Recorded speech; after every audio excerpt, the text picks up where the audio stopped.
ఓం శాంతి 28/4/2025 మధురమైన పిల్లలు, మీ ప్రేమ వినాశీ శరీరాలపై ఉండకూడదు. ఒక్క విదేహీనే ప్రేమించండి. దేహాన్ని చూస్తూ కూడా చూడకండి. ప్రశ్న: బుద్ధిని స్వచ్ఛంగా తయారు చేసుకునేందుకు పురుషార్థం ఏమిటి? స్వచ్ఛమైన బుద్ధి యొక్క గుర్తులు ఏమిటి? జవాబు: దేహీ అభిమానులుగా అవ్వడం ద్వారానే బుద్ధి స్వచ్ఛంగా అవుతుంది. ఇటువంటి దేహీ అభిమానులైన పిల్లలు స్వయాన్ని ఆత్మగా భావిస్తూ ఒక్క తండ్రిని ప్రేమిస్తారు. తండ్రి నుండే వింటారు. కాని మందబుద్ధి కలవారు ఎవరైతే ఉంటారో వారు దేహాన్ని ప్రేమిస్తారు. దేహాన్ని అలంకరించుకుంటూ ఉంటారు. ఓం శాంతి. ఓం శాంతి అని ఎవరన్నారు మరి ఎవరు విన్నారు? ఇతర సత్సంగాల్లోనైతే జిజ్ఞాసులు వింటారు. అక్కడ మహాత్మా లేక గురువు వినిపించారు అని అంటారు. ఇక్కడ పరమాత్మ వినిపించారు మరియు ఆత్మ విన్నది అని అంటారు. ఇది కొత్త విషయం కదా. దేహీ అభిమానులుగా అవ్వాల్సి ఉంటుంది. చాలా మంది ఇక్కడ కూడా దేహాభిమానులుగా అయి కూర్చుంటారు. పిల్లలైన మీరు దేహీ అభిమానులుగా అయి కూర్చోవాలి. ఆత్మనైన నేను ఈ శరీరంలో విరాజమానమై ఉన్నాను. శివబాబా మనకు అర్థం చేస్తున్నారు. ఇది బుద్ధిలో చాలా మంచి రీతిలో గుర్తుండాలి. ఆత్మనైనా నా యొక్క కనెక్షన్ పరమాత్మతో ఉంది. పరమాత్మ వచ్చి ఈ శరీరం ద్వారా వినిపిస్తారు. వీరు మధ్యవర్తి అయినట్లు. మీకు అర్థం చేయించేవారు వారు. వీరికి కూడా వారసత్వాన్ని వారు ఇస్తారు. కావున బుద్ధి వారి వైపుకు వెళ్ళాలి. తండ్రికి ఒకవేళ 5-7 మంది పిల్లలున్నారనుకోండి, వారి బుద్ధి యోగము ఆ తండ్రి వైపే ఉంటుంది కదా. ఎందుకంటే తండ్రి నుండి వారసత్వం లభించనున్నది. సోదరుల నుండి వారసత్వము లభించదు. వారసత్వము ఎల్లప్పుడూ తండ్రి నుండి లభిస్తుంది. ఆత్మకు ఆత్మల నుండి వారసత్వం లభించదు. మీకు తెలుసు, ఆత్మరూపంలో మనమంతా సోదరులము. ఆత్మలమైన మనందరి కనెక్షన్ ఒక్క పరంపిత పరమాత్మతో ఉంది. వారంటారు, నన్నొక్కరినే స్మృతి చెయ్యండి. నా ఒక్కరితోనే ప్రీతిని పెట్టుకోండి. రచనతో ప్రీతి పెట్టుకోకండి. దేహీ అభిమానులుగా అవ్వండి. నన్ను తప్ప ఇతర దేహదారులు ఎవరినైనా స్మృతి చేస్తే దీన్ని దేహాభిమానము అని అంటారు. ఈ దేహదారులు మీ ఎదురుగా ఉన్నా కాని మీరు వారిని చూడకండి. బుద్ధిలో వారి స్మృతియే ఉండాలి. వారు ఏదో నామమాత్రంగా సోదరులము అని అంటారు. ఇప్పుడు మీకు తెలుసు, మనమంతా ఆత్మలము, పరంపిత పరమాత్మని యొక్క సంతానము అని. వారసత్వము పరమాత్మ నుండి లభిస్తుంది. ఆ తండ్రి అంటారు, మీ ప్రేమ నా ఒక్కరితోనే ఉండాలి. నేనే స్వయంగా వచ్చి ఆత్మలైన మీ నిశ్చితార్థాన్ని నాతో చేయిస్తాను. ఈ నిశ్చితార్థం దేహదారితో జరగడం లేదు. మిగిలిన సంబంధాలేవైతే ఉన్నాయో అవి దైహిక సంబంధాలు. అవి ప్రపంచానికి సంబంధించినవి. ఈ సమయంలో మీరు దేహీ అభిమానులుగా అవ్వాలి. ఆత్మలమైన మనము తండ్రి నుండి వింటాము. బుద్ధి తండ్రి వైపుకు వెళ్ళాలి. తండ్రి వీరి పక్కన కూర్చుని మనకు జ్ఞానాన్ని ఇస్తారు. వారు శరీరాన్ని అప్పుగా తీసుకున్నారు. ఆత్మ ఈ శరీరమనే ఇంట్లోకి వచ్చి తన పాత్రను అభినయిస్తుంది. పాత్రను అభినయించేందుకు ఆత్మ తనను తాను అండర్ హౌస్ అరెస్టు చేసుకుంటుంది. ఇంట్లో బంధించుకుంటుంది. ఆ మాటకొస్తే ఆత్మ స్వతంత్రంగా ఉంటుంది. కాని ఈ శరీరంలోకి ప్రవేశించి తనను తాను ఈ ఇంట్లో బంధించుకొని పాత్రను అభినయిస్తుంది. ఆత్మయే ఒక శరీరాన్ని వదిలి ఇంకొకటి తీసుకుంటుంది. పాత్రను అభినయిస్తుంది. ఈ సమయంలో ఎవరు ఎంత దేహీ అభిమానులుగా ఉంటారో వారు అంత ఉన్నత పదవిని పొందుతారు. బాబా యొక్క శరీరంపై కూడా మీకు ప్రేమ ఉండకూడదు, అంశమాత్రం కూడా ఉండకూడదు. ఈ శరీరము ఎందుకు పనికిరాదు. నేను కేవలం మీకు అర్థం చేయించడం కోసమే ఈ శరీరంలోకి ప్రవేశిస్తాను. ఇది రావణ రాజ్యము, పరాయి దేశం. రావణ్ణి కాలుస్తారు, కాని అసలేమీ అర్థం చేసుకోరు. చిత్రాలు మొదలైనవి ఏవైతే తయారు చేస్తున్నారో వాటి గురించి తెలియదు. పూర్తిగా మందబుద్ధి కలవారిగా ఉన్నారు. రావణ రాజ్యంలో అందరూ మందబుద్ధి కలవారుగా అవుతారు. దేహాభిమానం ఉంది కదా, తుచ్చబుద్ధి కలవారిగా అయిపోయారు. తండ్రి అంటారు, మందబుద్ధి కలవారు ఎవరైతే ఉంటారో వారు దేహాన్ని స్మృతి చేస్తూ ఉంటారు, దేహాన్ని ప్రేమిస్తారు. స్వచ్ఛబుద్ధి కలవారు ఎవరైతే ఉంటారో వారి స్వయాన్ని ఆత్మగా భావిస్తూ పరమాత్మను స్మృతి చేస్తూ పరమాత్మ నుండి వింటూ ఉంటారు. ఇందులోనే శ్రమ ఉంది.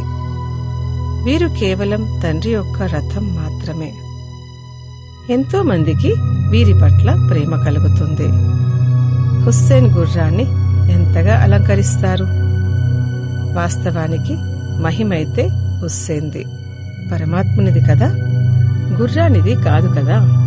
తప్పకుండా మనుష్య తనువులోకి హుస్సేన్ అనగా పరమాత్ముని యొక్క ఆత్మ ప్రవేశించి ఉంటుంది కదా. వారు ఈ విషయాలను అర్థం చేసుకోరు. ఇప్పుడు దీన్ని రాజస్వ అశ్వమేధ అవినాశి రుద్రజ్ఞాన యజ్ఞము అని అంటారు. అశ్వము అన్న పేరును విని వారు గుర్రము అని భావించారు. ఆ గుర్రాన్ని స్వాహా చేస్తారు. ఇవన్నీ భక్తి మార్గపు కథలు.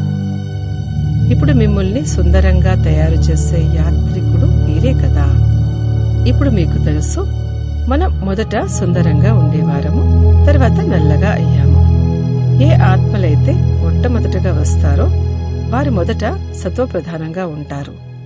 ఆ తర్వాత సతో రజో తమోల్లోకి వస్తారు.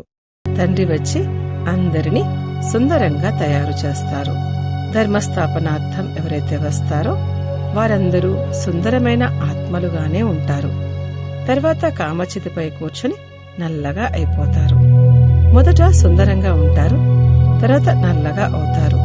వీరు మొట్టమొదట నెంబర్ 1లోకి వస్తారు. కావున అందరికన్నా ఎక్కువ సుందరంగా అవుతారు. వీరి వంటి లక్ష్మీనారాయణల వంటి ప్రకృతి సిద్ధమైన సౌందర్యం ఇంకెవ్వరికీ ఉండదు. ఇది జ్ఞానం యొక్క విషయము. క్రిస్టియన్లు భారతవాసుల కన్నా సుందరంగా అనగా తెల్లగా ఉంటారు. ఎందుకంటే వారు అటువైపు ఉంటారు కదా. కాని సత్యుగంలోనైతే ప్రకృతి సిద్ధమైన సౌందర్యం ఉంటుంది. అక్కడ ఆత్మ, శరీరం రెండు సుందరంగా ఉంటాయి. ఈ సమయంలో అందరూ పతితులుగా నల్లగా ఉన్నారు. మళ్లీ తండ్రి వచ్చి అందరినీ సుందరంగా తయారు చేస్తారు.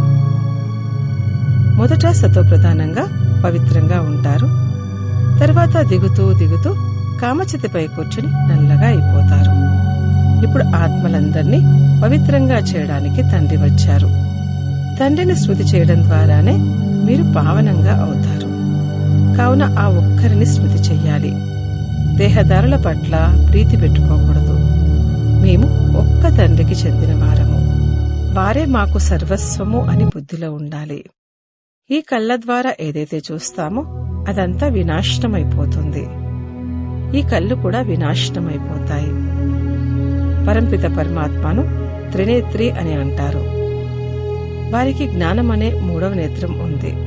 త్రినేత్రి, త్రికాలదర్శి, త్రిలోకనాథుడు అన్న టైటిల్స్ వారికి లభించాయి. ఇప్పుడు మీకు 3 లోకాల జ్ఞానం ఉంది. తర్వాత ఇది మాయమైపోతుంది. ఎవరిలోనైతే జ్ఞానం ఉంటుందో వారే వచ్చి మళ్లీ ఇస్తారు. మీకు తండ్రి 84 జన్మల జ్ఞానాన్ని వినిపిస్తారు.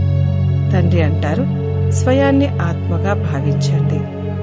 నేను మిమ్మల్ని పావనంగా చేయడానికి ఈ శరీరంలోకి ప్రవేశించి వచ్చాను. నన్ను స్మృతి చేయడం ద్వారానే పావనంగా అవుతారు. ఇంకెవరినైనా స్మృతి చేశారంటే సతోప్రధానంగా అవ్వలేరు. పాపాలు అంతమవ్వకపోతే వినాశకాలే విపరీత బుద్ధి వినశంతి అని అంటారు. మనుషులు చాలా అంధవిశ్వాసంలో ఉన్నారు. దేహదారులపైనే మోహం కలిగి ఉన్నారు. ఇప్పుడు మీరు దేహీ అభిమానులుగా అవ్వాలి. ఒక్కరిపైనే మోహం కలిగి ఉండాలి. ఇంకెవరిపైనైనా మోహం కలిగి ఉంటే తండ్రి నుండి విపరీత బుద్ధి కలవారిగా ఉన్నట్లు. తండ్రినైనా నన్నే స్మృతి చెయ్యండి అని తండ్రి ఎంతగా అర్థం చేయిస్తున్నారు. ఇందులోనే శ్రమ ఉంది. పతితులైన మమ్మల్ని వచ్చి పావనంగా చెయ్యండని మీరు అంటారు. తండ్రే పావనంగా తయారు చేస్తారు. పిల్లలైన మీకు 84 జన్మల చరిత్ర భౌగోళాలను తండ్రే అర్థం చేయిస్తారు. ఇది సహజమే కదా. ఇకపోతే స్మృతి అన్నదే అన్నిటికన్నా కష్టమైన సబ్జెక్ట్. తండ్రితో యోగం జోడించడంలో ఎవ్వరూ చురుకుగా లేరు. ఏ పిల్లలైతే స్మృతి చేయడంలో చురుకుగా ఉండరో వారు పండితుల వంటివారు. జ్ఞానంలో ఎంత తెలివైన వారిగా ఉన్నా స్మృతి లేకపోతే వారు పండితుల వంటివారు. బాబా పండితుని ఒక కథను వినిపిస్తారు కదా. ఆ పండితుడు ఎవరికైతే వినిపిస్తారో వారు పరమాత్మను స్మృతి చేసి నదిని దాటేస్తారు. పండితుని ఉదాహరణ కూడా పిల్లలైన మీకు సంబంధించిందే. తండ్రిని స్మృతి చేసినట్లయితే తీరాన్ని దాటుతారు. కేవలం మురళిలో చురుకుగా ఉన్నట్లయితే తీరాన్ని దాటలేరు. స్మృతి లేకుండా వికర్మలు వినాశనం అవ్వవు. ఈ ఉదాహరణలన్నీ తయారు చేయబడ్డాయి. తండ్రి కూర్చుని యథార్థ రీతిలో అర్థం చేయిస్తారు. పండితుడు ఎవరికైతే వినిపించారో వారికి నిశ్చయం ఏర్పడింది. పరమాత్మను స్మృతి చేయడంతో తీరాన్ని దాటగలము అన్న ఒక్క విషయాన్ని పట్టుకున్నారు.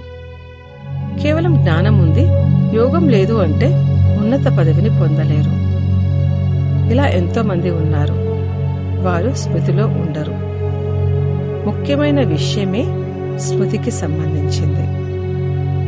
చాలా మంచిగా సేవ చేసేవారు ఉన్నారు. కానీ బుద్ధియోగం సరిగ్గా లేకపోతే చిక్కుకుపోతారు. యోగంలో ఉన్నవారు ఎప్పుడు దేహాభిమానంలో చిక్కుకోరు. వారికి అశుద్ధ సంకల్పాలు కూడా రావు. స్మృతిలో పరిపక్వంగా ఉన్నట్లయితే తుఫాన్లు వస్తాయి. యోగం ద్వారా కర్మేంద్రియాలు పూర్తిగా వశమవుతాయి. తండ్రి రైట్ రాంగును అర్థం చేసుకునే బుద్ధిని కూడా ఇస్తారు.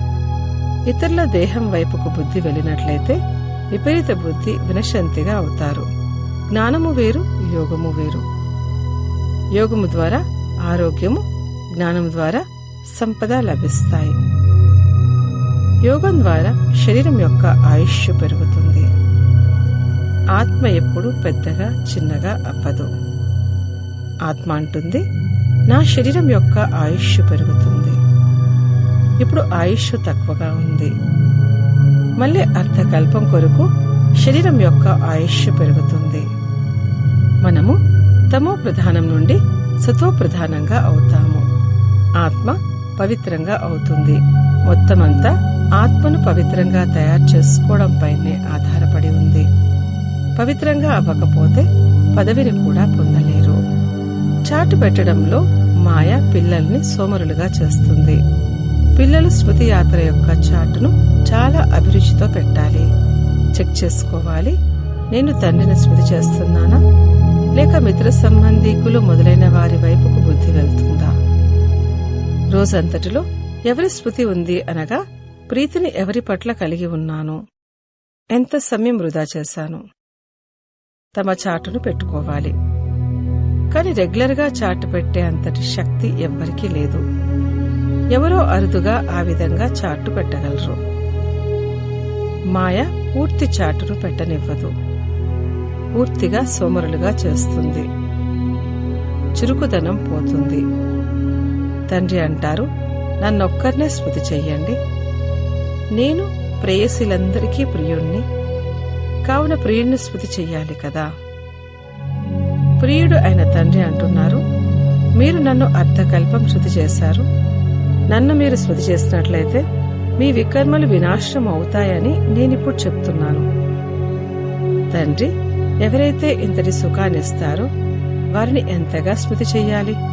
మిగిలిన వారందరూ దుఃఖాన్నిచ్చేవారు. వారు ఎందుకు పనికిరారు?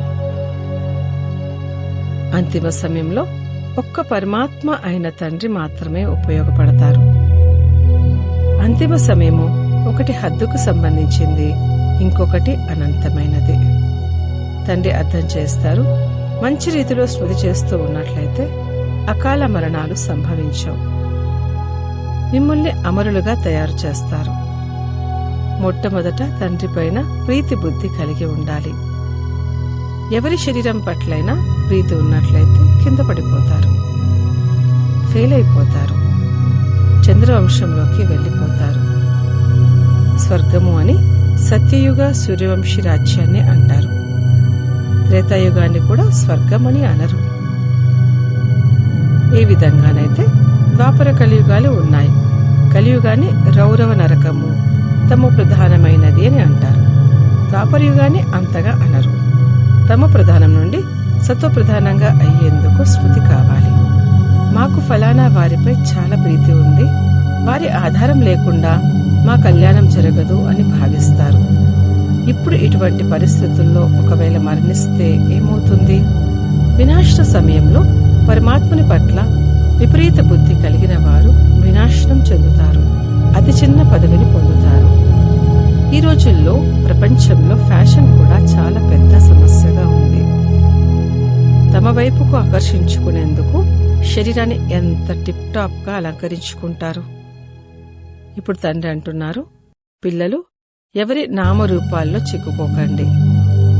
లక్ష్మీనారాయణల వస్త్రాలను చూడండి, ఎంత రాయల్ గా ఉన్నాయి. అది శివాలయము, దీన్ని వేశ్యాలయము అంటారు. ఈ దేవతల ఎదురుగా వెళ్లి మేము వేశ్యాలయంలో ఉండేవారము అని అంటారు. ఈ రోజుల్లో ఫ్యాషన్ ఎంత సమస్యగా ఉందంటే అందరి దృష్టి వారి వైపుకు వెళ్తుంది, తర్వాత వారిని ఎత్తుకుపోతారు. సత్యుగంలో నడవడిక నియమానుసారంగా ఉంటుంది. అక్కడ ఉన్నది ప్రకృతి సిద్ధమైన సౌందర్యం కదా. అంధవిశ్వాసం యొక్క విషయమేమీ లేదు. ఇక్కడైతే ఎవరినైనా చూస్తూనే మనస్సు వారి వైపుకు వెళ్లిపోతుంది. ఇతర ధర్మాల వారిని కూడా వివాహం చేసుకుంటారు. ఇప్పుడు మీది ఈశ్వరీయ బుద్ధి. రాతి బుద్ధి నుండి పారస బుద్ధి కలవారిగా తండ్రి తప్ప ఇంకెవ్వరూ తయారు చేయలేరు. వారు రావణ సంప్రదాయం కలవారు. మీరిప్పుడు రాముని సంప్రదాయం కలవారిగా అయ్యారు. పాండవులు, కౌరవులు ఒకే సంప్రదాయానికి చెందినవారు. కాని యాదవులు యూరోప్ వాసులు.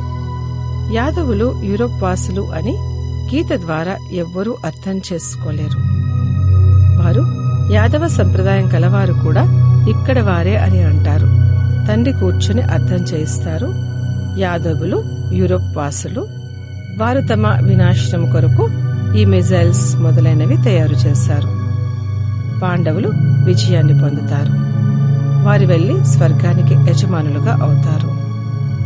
పరమాత్మయే వచ్చి స్వర్గస్థాపన చేస్తారు. పాండవులు కరిగిపోయి మరణించారని శాస్త్రాల్లో చూపించారు. మరి ఆ తర్వాత ఏం జరిగింది?